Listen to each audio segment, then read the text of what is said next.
Hey everyone, I have decided to do my phonemic awareness activity on an activity that deals with the alphabetic principle and vowel sounds in words, particularly vowel sounds in words that contain the letter R.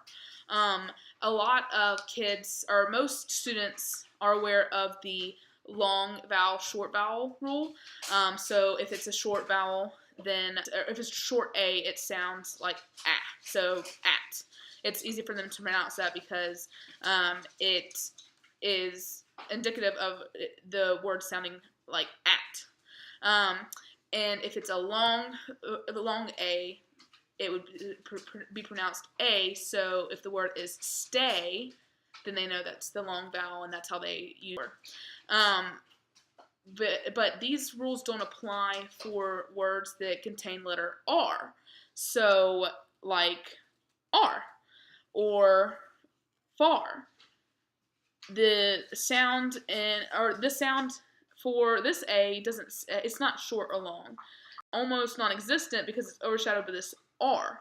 So in this activity, it is supposed to teach students to this rule, or use this exception to the rule, to know if they have a word that has a vowel that is immediately followed by an R, then that vowel sound may not be as prominent as it would be in a word like stay.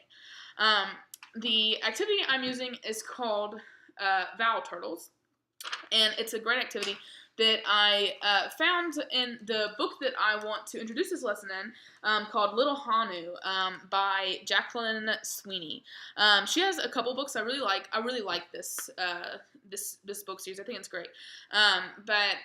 This in the back of this book, there is a section that contains a couple activities that are really, I think they're great. A couple of them are supposed to increase critical thinking.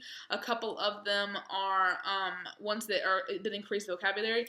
There's even ones that are foreign language learners. So if these books are heavily Polynesian influence, Hawaiian influence. They have a lot of elements and a lot of language examples from the Polynesian Hawaiian language. And so if you want to increase diversity in your class or cultural awareness, using these books is a good way to do that. I think it's really fun and cool. But besides critical thinking and vocabulary, there are phonic activities in this, and this is where I found the Vowel Turtles. So the basic idea for this activity is you have a turtle for each vowel. So this is the A turtle, and then you have pieces of seaweed that your turtle is going to eat. So you explain to the kids, okay, our turtle is hungry, but he has a very special things, and this is the A turtle. So he can only eat words or pieces of seaweed that have words on them that have the A vowel. And are followed by an R in the word. So, you'll have all of your scraps of seaweed with all kinds of words. So these are for the A turtle, because I have the A turtle in front of me. But if it was for the O turtle, then the seaweeds might say more or for. So as the teacher will pre-prepare these, she will put them in a bowl, bucket, hat, and the students will come up and they'll pull a word. So if they pull car, then they will say, okay, I pulled, and then they'll car. So they will, so when they see it, they will pronounce it, and they will teach themselves, or they will see that car, even though it's spelled C-A-R, you can't really hear that A. It's kind of overshadowed by that R. It just kind of sounds like an R. So them to pronounce it, to sound it out, and then you'll ask them to spell it. And then they get to come over to the A turtle on the board, wherever it's placed, and they can tape it to this turtle. They can tape it to the mouth, whatever you want to do. But the general idea is that they're eating the words. For differentiated instruction on this activity, I think it would be good especially for students who are struggling readers or struggling if they come up and they pull from the hat or pull from the bowl and they get a word, the teacher can guide them and say, oh, So instead of saying, what word did you get? You got far. And so then you say it with me, far. And then we will spell it together. And they can go and they can pick out the turtle that this word goes to. And if they have problems with that, you can help them. For advanced students, I think that it would be good to have like a separate bowl that has different, more difficult words. Like for the E turtle, maybe different.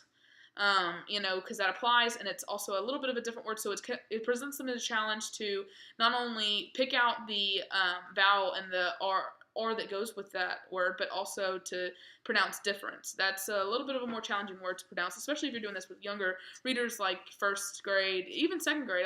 I'm in second grade class right now, my mentor class, and it's there was a lot of struggling readers in there, and even the advanced ones. That it's a little bit of a struggle for them. So again, the book that I'm gonna introduce this lesson is called Little Hanu, and I really think that this is a great book that especially the kids will enjoy because it's very different. And I'm just going to read a little excerpt for you. I'm not going to read the whole thing. I would obviously do that if I was in a class, but I just want to show you how it demonstrates this the R rule. The first page says, a letter, yelled Eddie. It's from Gus. Dear guys, he read. Here we are in Hawaii. Eddie held up a picture. So at this point, I would point out, okay, so let's look at some of the words that we have on this page. So we have R and picture, and in these words, you have A-R-E, but it's pronounced R. Which vowels are in this word? And they would say A and E, but I would point out that the letter in front of this R is A. So this would probably go in the A turtle. And then you have picture, and we would do the same thing. And on every single page in this book, there are examples of this rule. So, yeah, I hope, and let me know what you think, and thank you for watching my video.